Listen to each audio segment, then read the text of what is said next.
Good evening, everybody. My name is E.R. Anderson. I'm the executive director of Karis Circle.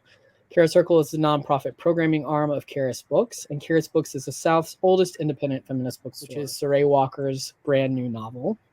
It just came out, and we are really excited because at Karis, we were huge fans of Dietland. All of our customers felt really seen and loved by that book. So it was such a gift to so many people.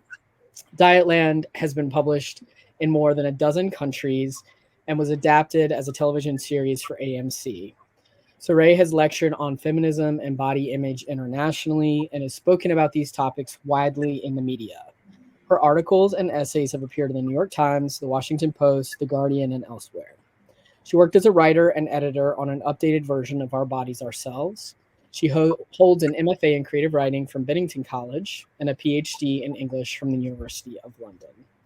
She's joined tonight by Shalyn Claggett, who is an associate professor of English at Mississippi State University, where she teaches classes on Victorian literature and literary theory.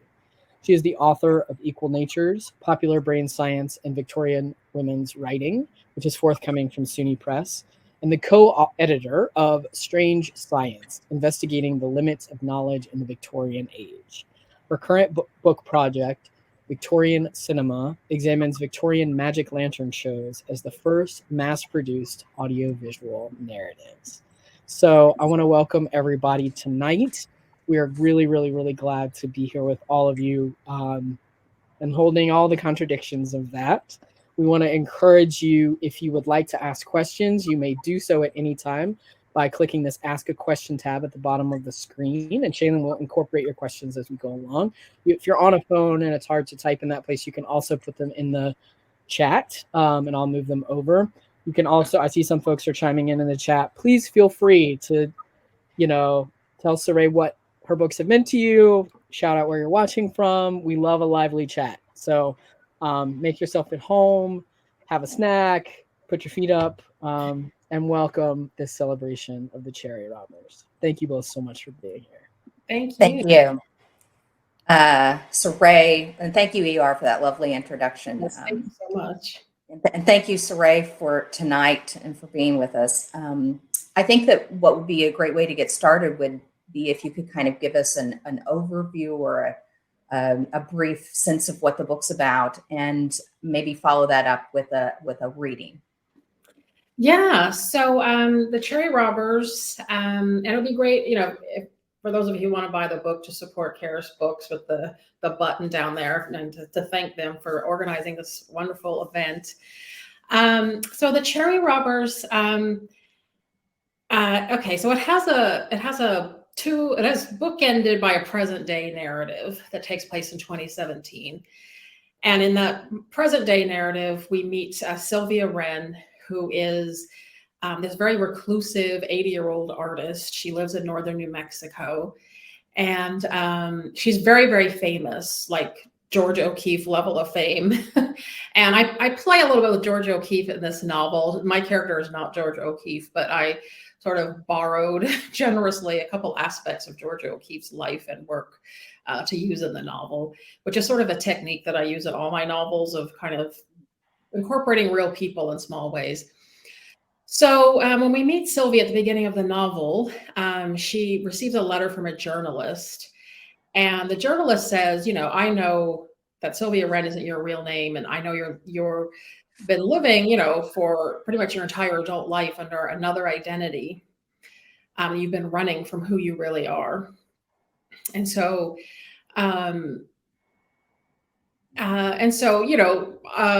Sylvia feels very threatened by this. And she decides that she is going to tell her own story, that she's going to write the story of what happened to her and her 5 sisters in 1950s Connecticut. So most of the book is that she's telling the story of what happened. So this is the type of book where from the very beginning that all of Iris's sisters died very young in very mysterious circumstances. So it's one of those books that a big part of the story in advance, and then the book is, well, how did that happen? How did we get there? So in the 1950s part, which is the bulk of the book, I would describe the novel as Gothic, a feminist Gothic. So we meet the Chapel family, 2 parents, 6 daughters. They live in a big Victorian mansion that they call the wedding cake because it's a wedding cake style of architecture. So they own Chapel Firearms, and it's this major rifle manufacturer that's been around since the Civil War. It's this iconic American rifle, sort of playing around with the Winchester rifle a little bit. And so the mother of the family, Belinda, is this very haunted figure, and she is very loosely inspired by Sarah Winchester, who, as the legend went, believed that the legend of Sarah Winchester was that she believed she was haunted by the spirits of people killed by the Chapel rifle. Now, whether that's true or not, I don't know, but as a fiction writer, it doesn't matter because I can do anything I want. So I took that kind of little aspect of her life and then created an entirely fictional character.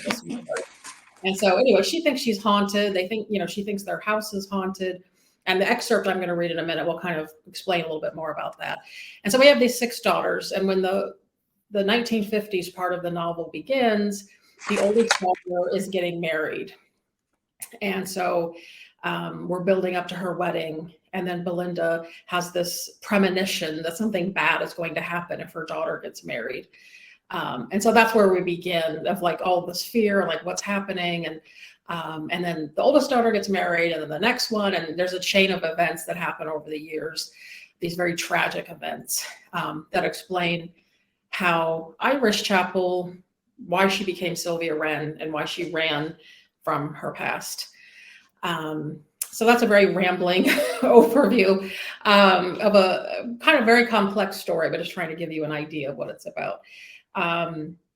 So I thought I would just read just a short excerpt from it, just to kind of give you a little taste of the novel.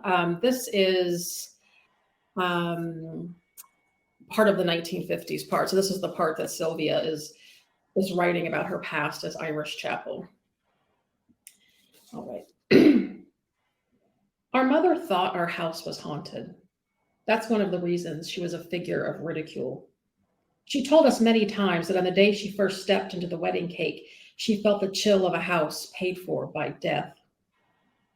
She heard voices. She saw things. She had always believed in ghosts from her earliest days, before she ever met my father and became his wife. From the start of her marriage, she knew the wedding cake was full of spirits and that they wanted to talk to her, and her alone. Our house was paid for by death, which couldn't be denied. My father had inherited the house from his father, whose own father had built it in the 1870s with the profits he'd made from the Civil War. That's how our family made money, after all. War, murder, suicide, animal slaughter. As macabre as it was, the Chapel rifle was nevertheless a treasured American icon, and my father had photos of himself with General John J. Pershing and President Franklin D. Roosevelt. The Chapel factory, which employed hundreds during peacetime and thousands during the war, was located just outside the village. The workers, who couldn't afford to live in the area, were bussed in from elsewhere, then promptly bussed out again every afternoon at 4 o'clock.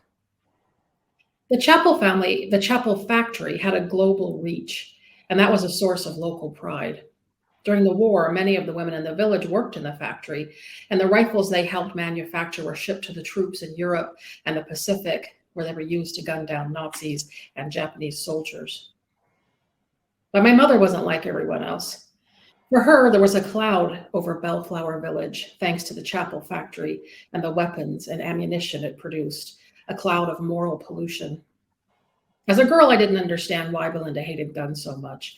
Like my sisters, I thought she was just strange, embarrassing even. She didn't feel proud of the Chapel conquests, wars won, territories claimed, when seemingly everyone else did. She had little to do with village life and never spent an afternoon on Main Street in the village shopping for housewares and eating eclairs with the other wives of her class. It was possible to live in the wedding cake as if marooned on an island. Maybe that was part of the problem. Where Mother was concerned, we were always in search of the root problem, a fruitless endeavor I should know by now. No other signs of life could be seen from the house, not even through binoculars. Belinda professed to hate the wedding cake, yet she rarely left it, staying inside, cut off from the world, roaming the hallways in her long white dresses, living a world of daughters, flowers, and spirits. As a girl, I knew there was something wrong with my mother, but I didn't quite know what. I assumed that other mothers didn't wake up screaming in the night, as she did, claiming she'd seen or heard a ghost. I assumed they didn't spend their mornings writing about their ghostly encounters in a notebook. She wrote in a notebook, a book like I'm writing in now, because her family didn't believe her stories. I wonder why she couldn't behave normally and drive us to school like the other mothers did and stand with them at the gates as classes let out for the day, dressed in a colorful frock with a matching handbag and shoes, hair perfectly rolled. But she never came to our school and was noticeably older than my classmates' mothers, taller too, at 5'9" at least. Were you imagining her small? She wasn't small. She was quite thin, though, elongated, and with her white dresses and shock of white hair, she might have resembled a cotton swab from a distance. Since none of us believed her stories, we weren't afraid that our house was haunted. We were more afraid of Belinda and the power of her imagination. We pitied her, my fathers and sisters and I. As far as we were concerned, it wasn't the house that was haunted, but Belinda herself. I grew up believing our mother was haunted, and since my sisters and I had each lived inside her for 9 months, I wondered if we were haunted too. Thank you so much for that. And maybe we can begin there. We were chatting the other day, and you said that although the book is set in the 50s, that you were getting some responses from people saying that, oh, it seems very Victorian, and it really has a Victorian feel. And I certainly, as I teach Victorian literature, I got that immediately. And I think a lot of that goes back to what you're describing here, which is these very separate worlds in which Belinda and her husband live. And you get this feeling throughout the novel that the husband is like almost in another universe from the world that the women are living in. And in Victorian literature, this is reflected in the separate spheres ideology of the public and the private, and the women stay in the private sphere and they do domestic things, and they are that, you know, it's about rearing children, and that only the men go out and make the money and circulate in the world. And it was most embodied in Victorian literature, the domestic ideal, as what was called the angel in the house, after this really terrible poem by Coventry Patmore about his, wife, and how she was great because she just, was really great at sewing and absorbing his emotions and things like that. So, but what we have in Belinda and in these, there's definitely that separate spheres, but she almost seems like a haunted angel in the house, the kind of like, the weird negative of that. Although this made me think this separate spheres, it's getting kind of refracted back to us in this different way than we're used to. It reminded me, Dietland, is very overtly feminist, but this novel seems, to me at least, to be also very feminist, but in a more subtle way. I was just wondering, what were you trying to explore there through representing this very separate world of the women and the men? Yeah, so I think you're right. Like the father, Henry Chappell, he just is interested in his work, and the home is, his wife is supposed to take care of it, right? She's not up to it, given her condition, but he doesn't want to be bothered with any of that. It's not supposed to be his problem. He just comes home for dinner, sits at the heads of the table, and basks in the adoration of his wife and children. That's what he expects. So he has his world, and it's this world, as I just read in that excerpt, that Belinda finds to be this evil, basically, and manufacturing these weapons of death and destruction. And that's very unsettling to her. And I think that one of the things I'm exploring in the novel is how she feels like the world of those weapons and that violence and domination, she sees how that's mirrored in her own home. And she is afraid that that's what's going to happen to her daughters. And so, the book kicks off and the oldest daughter's getting married, and that really triggers her off, to feel like, okay, now my daughters are going down this path that I've gone down, and I want to stop that from happening. So, in the world of the novel, the house, I had a lot of fun creating the house, this wedding cake Victorian mansion. But it's a very confining place. And the girls, the 6 daughters all are confined to this one wing, the girls' wing.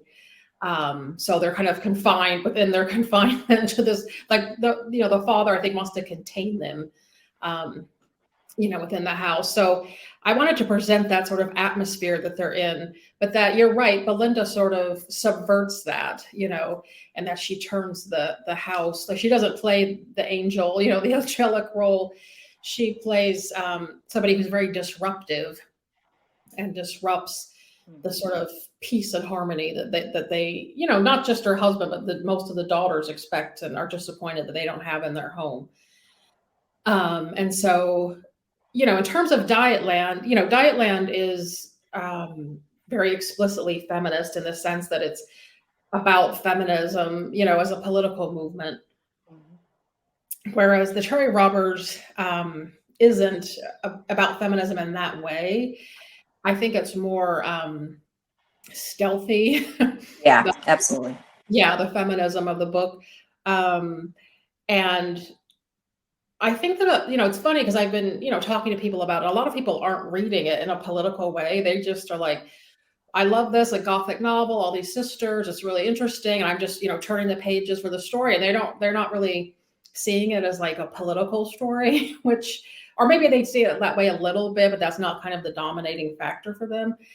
Whereas I see it as a very political story, but I like that you can read it in different ways. And depending on who you are as a reader, you can interpret it how you want and take out what you want from it. I wanted it to work in that way. But yeah, I think it operates a little bit more of a stealthy way, but I think it's deeply subversive. And I think it resonates. I was a little bit worried, is this novel that takes place in the 50s going to really resonate with people today? And then, all of the stuff with the Supreme Court, right before the book came out, with Alito's draft opinion and quoting a witch hunter and this person who had women executed for witchcraft. I mean, this is 2022. And it's just like, it made the book really like relevant in like a really scary way that, because I've been immersed in the 50s for years writing this book. And now it seems like, even though this didn't come out of nowhere, but just all of a sudden there's this push to like literally drag us back to that time. Uh-huh.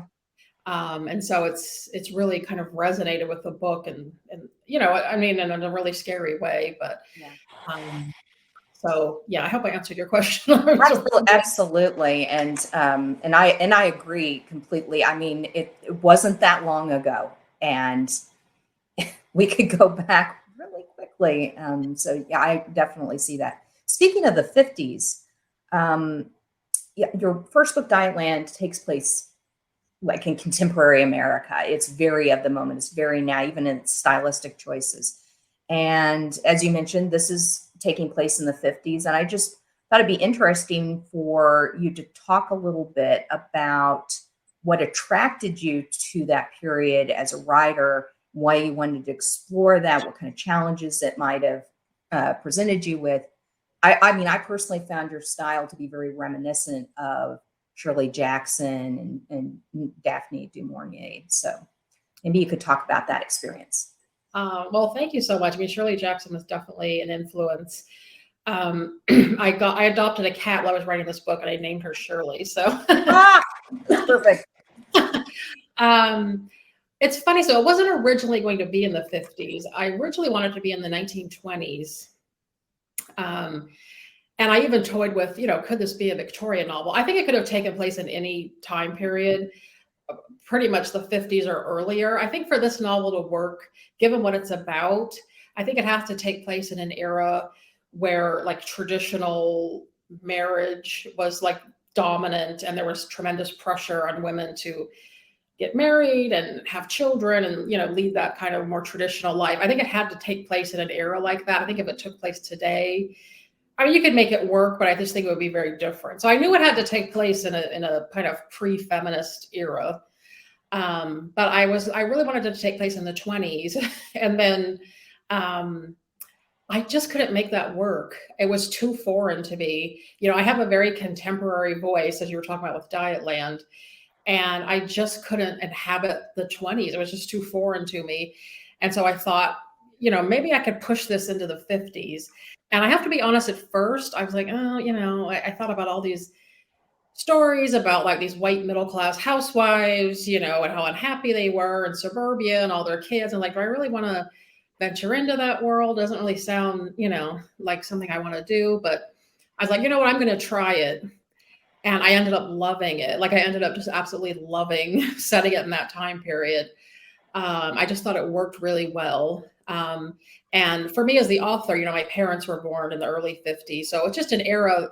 I mean, I was born in the early 70s, right? It wasn't far after the 50s. But it was just more of an era that I just could feel more and that felt more real to me. But you can see in the novel, it's in the 50s, and I have a lot of fun, with all the clothes and the fashions and the cars and the hair. But it has a very Victorian influence to it, because I think another part of me was like, I could have maybe made this a Victorian novel if I were a different writer. Every writer we have to accept our limitations as writers, and I think that's an important part of being a writer. And I'm not somebody who could, I don't think, write a Victorian era novel. I just don't think it's me. I don't think that's how my voice is. So I accepted that I needed a more contemporary voice, but I got to put those Victorian elements into it with the romantic poetry and the pre-Raphaelites and the Victorian house that was furnished from another era. And so it had that kind of Victorian 1950s mashup. And I really, really, really love that. And even just in the story, like the mad woman in the attic and all of that, some of those Victorian tropes. So the mashup of those two things was probably the most fun part of writing this novel for me. Yeah, I think you got the best of both worlds, really, because it definitely has that, the 50s and the Victorian. Speaking of, kind of Victorian tropes or just what was happening within the house, there was the furniture, but there's also so many descriptions and so much use of this imagery that relates to flowers. To hold up the book a little bit closer, you can see it's beautiful, all of these flowers kind of twining even in the back. So it was clearly very intentional. All the daughters are named after flowers. The mother smells roses as giving her a sign of something bad's going to happen. Since it was clearly so deliberate and so carefully interwoven in the narrative, maybe you could speak to how you developed and used flowers throughout the novel.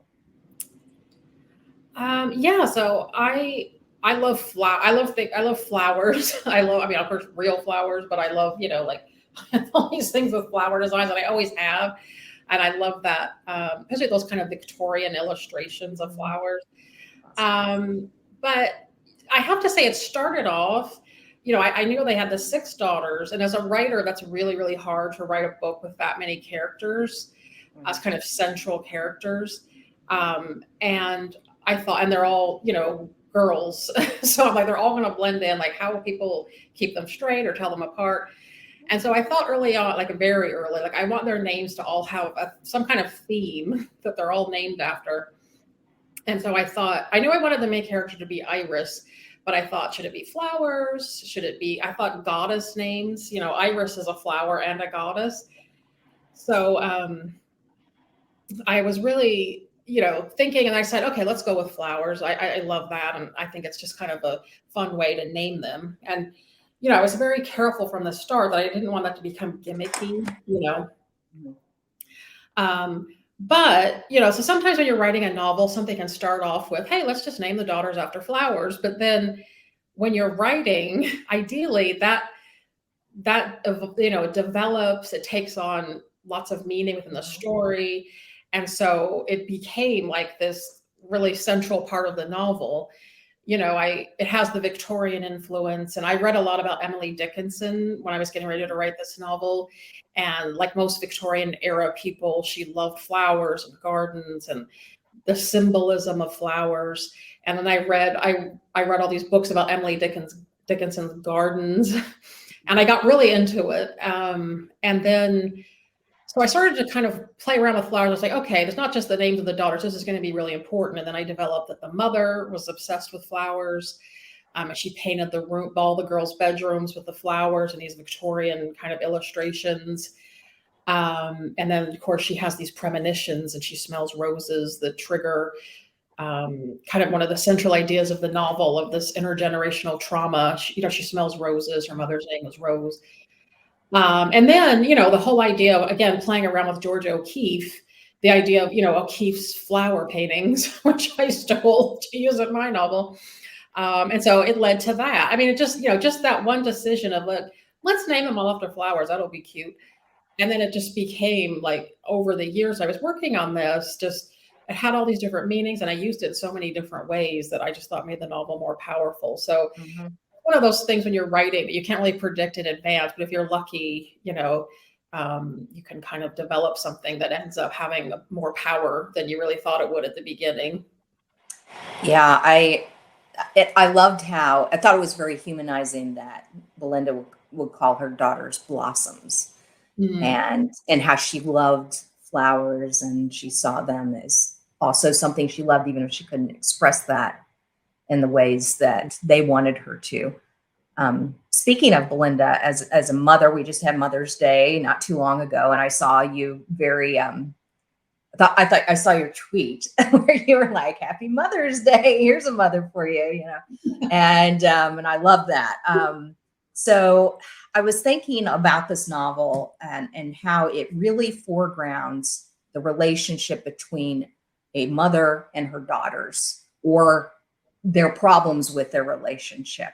And, in the Victorian era, and even in American literature, kind of going up through the 50s, mothers, if they're there, they're in the background, or they're just kind of not addressed. But in the Victorian period, they were not there. They were dead by the time the narrative started. So a lot of very famous Victorian novels like Jane Eyre, Oliver Twist, Bleak House start out with dead mothers, with the idea being, well, if you don't know who your mother is, it kind of creates a narrative in a way. Like, you're trying to find your origin if you don't know who your mother is, or you're trying to create your own identity, without that.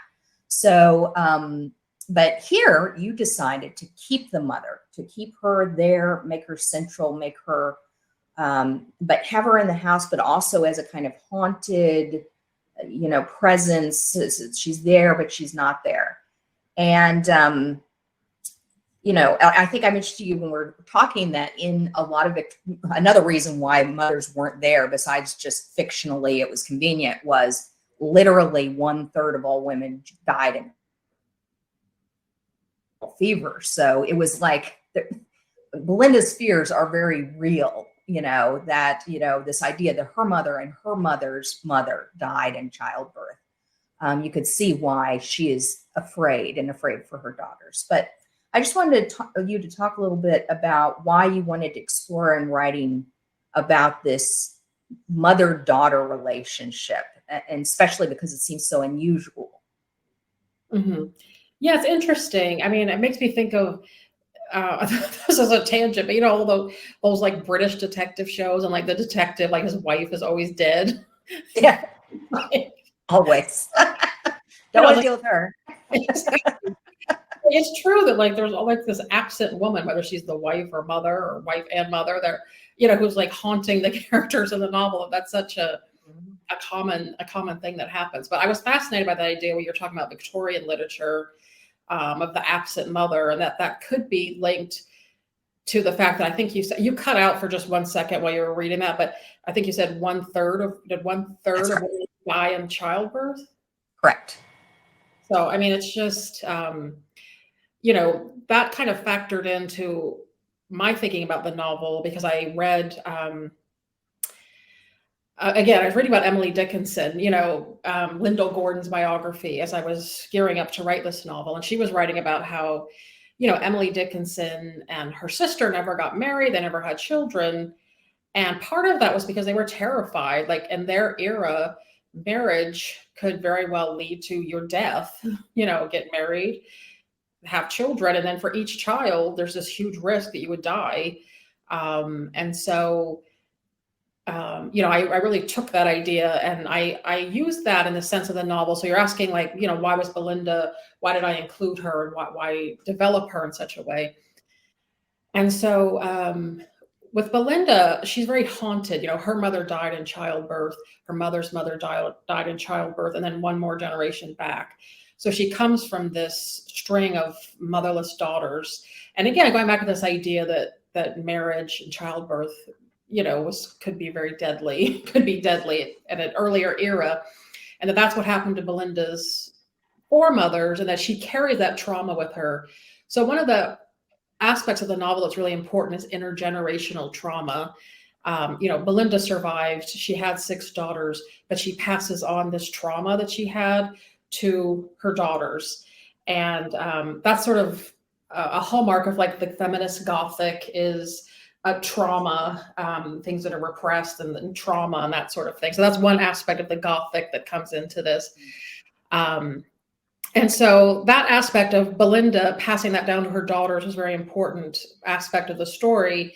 And then the fact that, Belinda was trying to warn her daughters, about the dangers of them getting married. Now, of course, in the 50s, it wasn't the same as it would have been in the 1800s, but I'm playing with this idea of the danger of marriage and using that in different ways of what does that mean, particularly looking at it in the 1950s context. And so Belinda's trying to warn her daughters that she has this maternal knowledge and that they don't want it, they reject it. And only one of the daughters listens to her, and she's the only one that survives. Again, I'm not giving anything away. You kind of know that only one of them survives from the very beginning.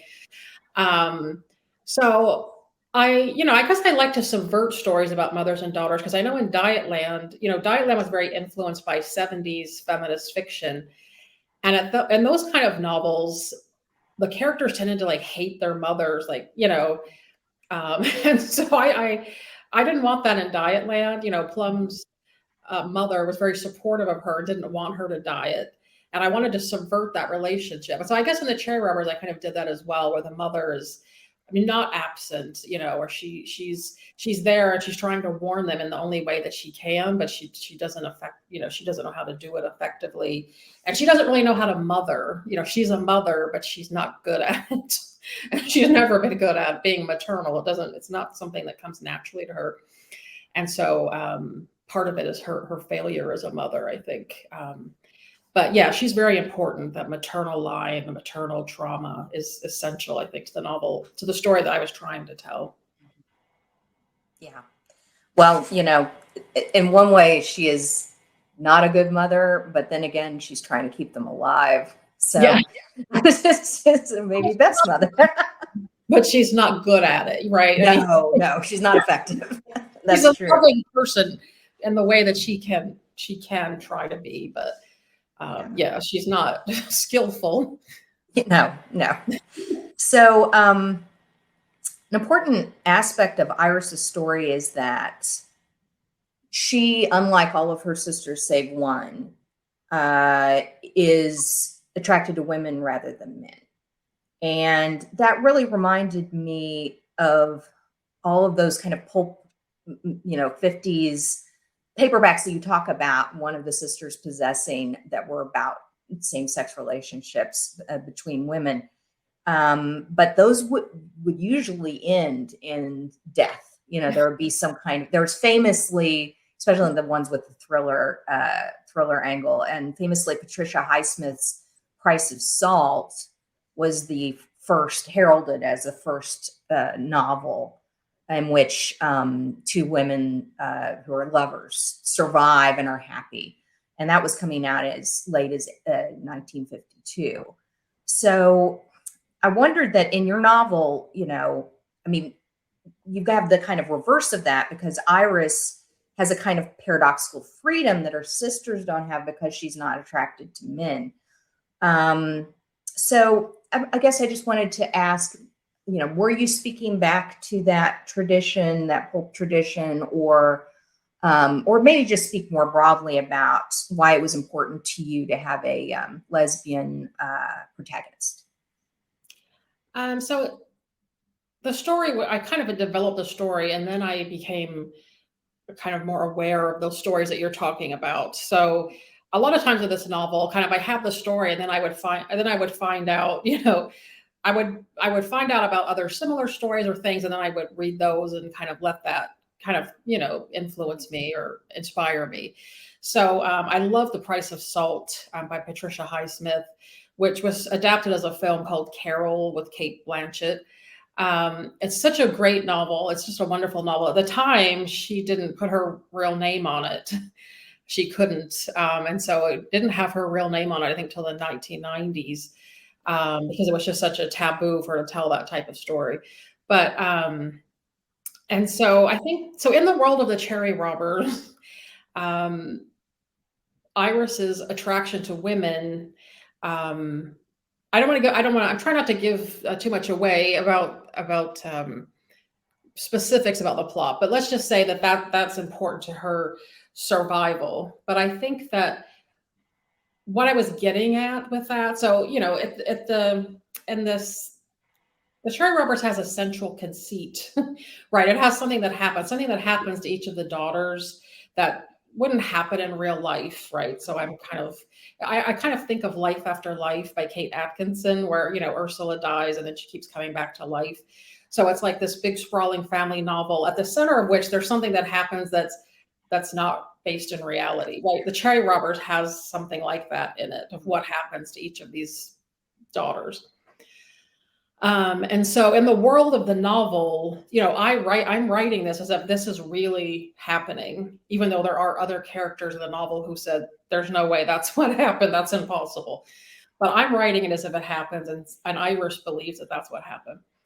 And so I think that my developing Iris as an artist and someone who's attracted to women, which at that time would have been very, very subversive behavior and, not even really like allowed. That was my idea. That was my way of showing how she kind of liberated herself from this stifling patriarchal culture where women didn't really have many choices. So that was my way of representing her liberation from this stifling patriarchal world. So that's basically what my thinking was in developing her as that way, and the character, and having her life play out that way. I think it was essential to her to have that rebelliousness and to reject the culture that she was brought up in, which in the world of the cherry robbers was literally lethal, right? I mean, patriarchy kills literally in this novel, and she needs to get away from it to survive. So, so that's kind of the thinking that went into that. Yeah. And so speaking of how she survives, and, as you mentioned, she becomes an artist, and there's a transition there, because there's also how she becomes an artist, in her journey to kind of even realize that that's an identity that she can possess, instead of just becoming a teacher. And she has this interesting teacher named, I guess, Nello. Is it Nello or Nello? Nello. Okay. So Nello, who I liked because he was like this shabby European, very, very much the opposite of her father, because he's not dominant or dominating at all. He's the guide on the side. And I really like Nello, probably because I'm a teacher. So, I got it. But at one point he says to Iris, life isn't amenable to artistic pursuits. You have to fight for it. And she's kind of saying like, well, I can't just be an artist because it would be difficult, and the money and and he says, life isn't amenable. You're right, acknowledging that, but you have to fight for it. And I was wondering I know you said that when we were talking earlier that you kind of saw Nello as a kind of like mouthpiece for you and your own thoughts on this. So maybe you could speak to how you've had to fight for your art in your life, and how you kind of came up with that philosophy. Yes. So one of the challenging things about the Cherry Robert is that I am not a painter. I'm not. It's one of those skills that I wish I had. Like if I had a wish, or anything could happen, that's probably one of the wishes that I would have. So here I am writing this novel about a painter, and at first I was very intimidated by that because I'm not a painter. But I thought, Sylvia is an artist and I'm an artist. I just use a different medium, and so I let my experience as a writer inform my creation of Sylvia as an author or as a painter. Sorry. So I had Nello. I pronounce it Nello. That's how I would, even though I know he's French, so I don't know how he would say it. But so yeah, he's this kind of bohemian, he's a refugee, he came to America, and he's like this chain smoking Frenchman. And he pushes Iris to kind of stop being so safe and to step out of this, kind of timid little path that she's on. And I would say that some of the advice that he gives her is something that I've learned myself as a creative person. And this idea that you have to fight for your art is something that, I found to be true. I feel like everything in life will try and stop you from being an artist. I feel like a lot of people look at it as being like a luxury. First of all, they don't look at it as, I'm talking about kind of outsiders, don't really look at it as work. Like I've been a full-time writer for the past 4 years or so. And I know there are people who think, oh, well, you're not really working, okay, you're working. And so I think part of it is to fight for that, say, this is my work, this is my passion, this is important to me, and that I'm going to demand that this takes up, that I can take up space in my life with this and have other people, in my life respect that. And so that's part of it, is thinking like, this is worth it. And this is worth, devoting my life to, or even if you have another job to pay the bills, but whatever part of your life that you can devote to art, to really, saying this is important to me and I'm going to fight for it. And I think in some ways, when I was kind of working at a regular job and then I was fitting in writing, it'd be like, well, I wanted to write today, but, I got to go to the grocery store, or, I got to do this, I got to do that. And so then the day would just fly by with errands and I wouldn't get any writing done. So that's another way you have to fight for, to say, okay, this is my writing day, or this is my day to do, whatever it is you're pursuing. And I'm not going to let other things interfere with that. I'm going to say, no, I'm going to draw these boundaries and say, I'm not doing that. I'm not going here. I'm not going there. I'm doing this, which is very hard to do. I'm not going to spend time with these people. I'm doing this. It's Thanksgiving Day. I'm writing, or whatever. And so just constantly having to fight for it, because the world will constantly try and take you away from that. And it's hard to demand that space to work, to be a creative person. And so I think in the novel, Nello was seeing that Iris kind of had those excuses, like, well, I can't really be an artist. I've got to earn a living, which, yes, of course that's important. But she wasn't really letting herself dream, of being an artist. Okay, maybe she had to teach as well, even though in her case she didn't end up having to do that. But just allowing herself to dream and to see herself as an artist, and that she's an artist and she may have to do other things to support her lifestyle, but he wanted her to see herself that way. Like, you have to fight for that. It's not just going to fall into your lap. So that was really important to me, for him to sort of have that interaction with her. So maybe we can pivot a little bit from being an artist to the process of making the work itself, and what kind of subjects you take on. Nello also tells Iris at one point that it's this painting that she does, and she can only use one color. And, they have just studied some abstract expressionist art by women. And she doesn't, she's not, it made her, she says something like, I didn't like working on it. It made me uncomfortable to do this painting. It wasn't easy in that way. It was, I had to struggle with it. And he said, oh, that's why it's the best. It's the best because it made you uncomfortable. Do you find that, is that also something you believe? And do you find yourself challenging yourself to write the things that make you uncomfortable, or to think about things, subjects to take on that might make you uncomfortable?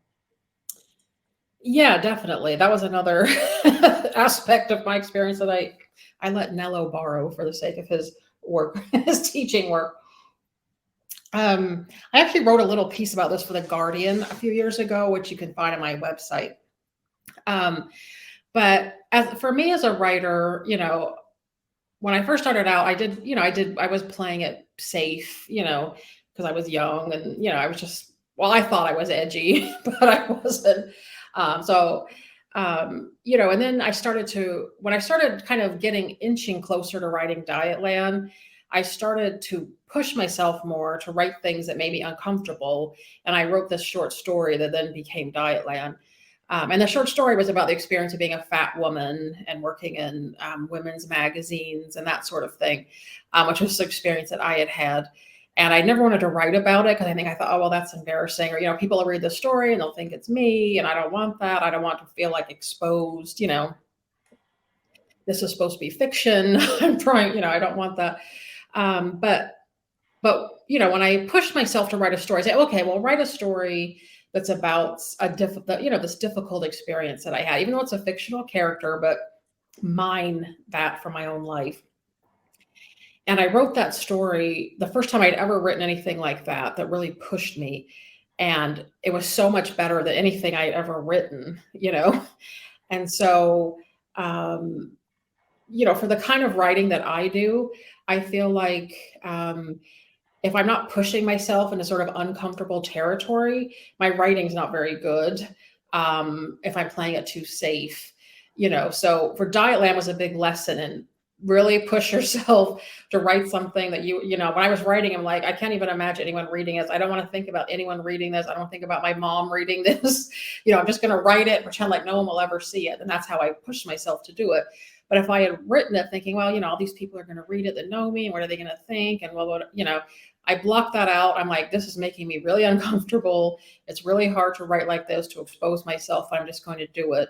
And then I made my writing so much better. So I really do believe that as a creative person, is especially someone who wants to write things, that kind of are sharing with the reader some kind of truth and experiences in life and engaging, with things that happen in life in a more thoughtful way. I think that making yourself uncomfortable and pushing yourself that way can produce really interesting work and make your work better. And so that's what Nello was trying to do with Iris. So say, okay, this painting made you really uncomfortable. That's why it's better than the other ones, instead of just the hotel art, that you were doing before. So I always think that's a valuable lesson. Yeah, absolutely. And actually, it's time to go to Q&A, and we can kind of pivot here because there is a question about art in a different context by one of my former students.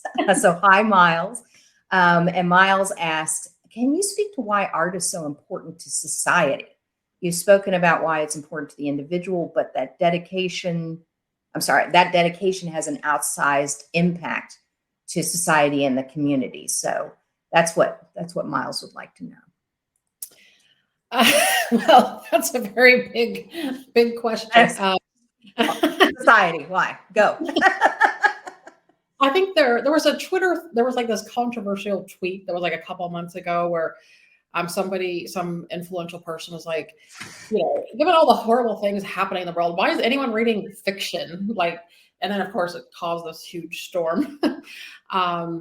And so I, kind of using that as a kind of way into this question, I think that, there are people that think we don't need art, especially when the world's on fire and, so many horrible things are just constantly happening. We're constantly being bombarded with just horrific stuff every single day. Why do we need art? That's just, we don't need that. And I think, but as an artist, with people who either are artists or creative people or people who enjoy, immersing themselves in that, can see the power that's when we need it, like more than anything,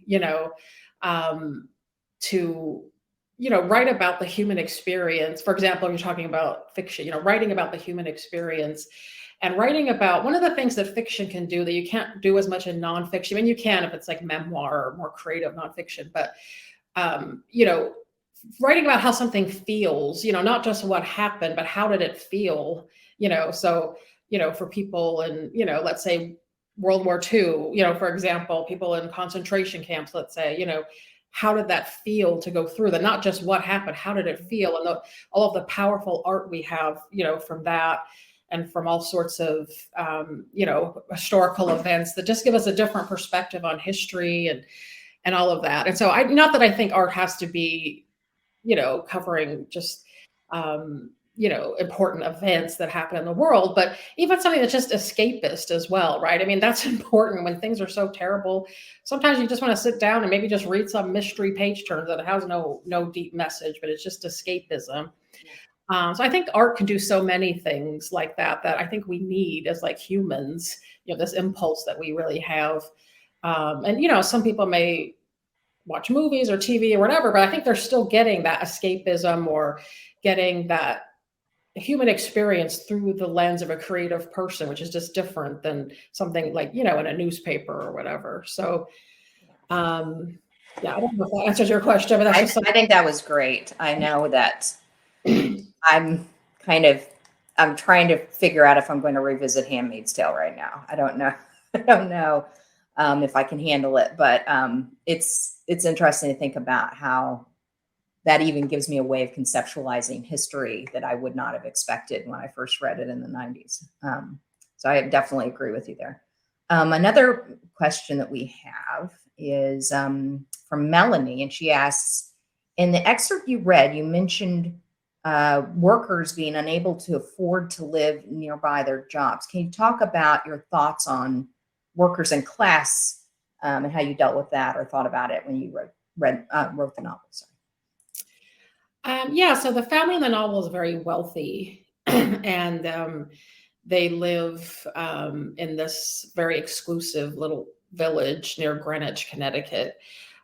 So they're a family of means, and the father, employs all these people, so he has this kind of position of power, people that rely on him, to make a living and everything. And so I guess I don't know, that might put some people off, I guess, reading about a wealthy family.